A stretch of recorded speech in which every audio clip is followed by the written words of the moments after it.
Hi, my name is Tony Singleton, and I wanted to talk to you today about getting one of these, becoming a firefighter paramedic. And I can tell you one thing for sure, you're going to have to be diligent and stay focused because it's going to take you about 2 years to go through the whole training process. My makeup? Beautiful, isn't it? Actually, that's from a brush fire, not from a house fire, and you may see a few of those in your career. And but what you're going to see most of is actually going to be medical calls. So that would be something that I would consider up front before you actually start thinking about going through all this training is are you going to want to run all those medical calls, because it's 80% or better that you're going to be running are going to be medical calls. And so think about it. Are you going to want to pick up that person with the poopy pants? You want to deal with the pukey kid and the bloody who knows what?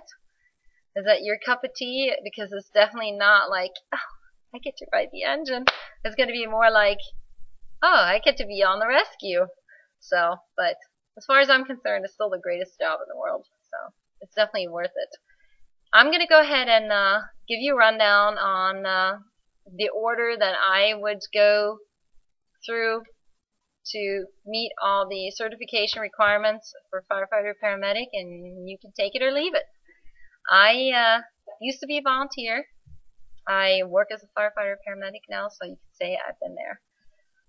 I would start out with EMT school, work for BLS and or volunteer for a volunteer fire department while in EMT school, then go through fire academy, and then last but certainly not least, go through paramedic school. I will give you a little bit of my thought on why I would proceed in that order. EMT school, you have no waiting list for that, and it is one of the 2 basic requirements in order to be able to apply for a job with any of the departments. So that's why I would start out with that.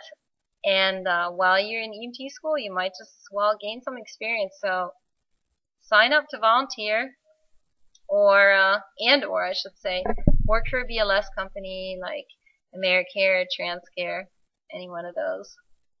Then you would be moving on to Fire Academy. Fire Academy is going to take you about half a year, and there is a waiting list to get into Fire Academy. So sign up to be put on the waiting list for Fire Academy before you start EMT school. So that way, hopefully, by the time you're done with your EMT, you'll be ready to start fire school, or minimum standards as they also call it.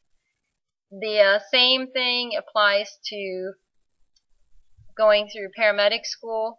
There is a waiting list for that, and it's going to take you about a year to complete paramedic school.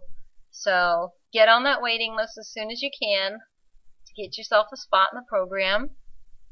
And again, that's also where it helps to be volunteering, is because they give preferential treatment to people that are already working for a department. So might just as well use that to your advantage. And again, like I said, having the experience also helps with the hiring process. They prefer having somebody who already has a little bit of a clue to somebody who's a complete greenhorn.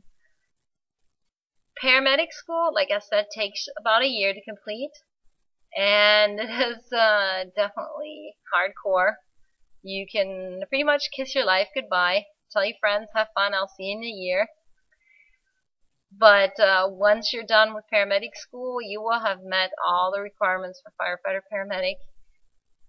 Not all departments necessarily require you to have it when you first apply for a job, but all of them will give you a certain time frame during which you are required to get your paramedic certification in order for you to keep your job. So you might as well go ahead and get it knocked out, right? So let me run through it again. EMT school, Fire Academy, or minimum standards, same thing, just different name. And then paramedic school. That's the order I would suggest you go through. And good luck, and enjoy your career. Like I said, it's the best job in the world.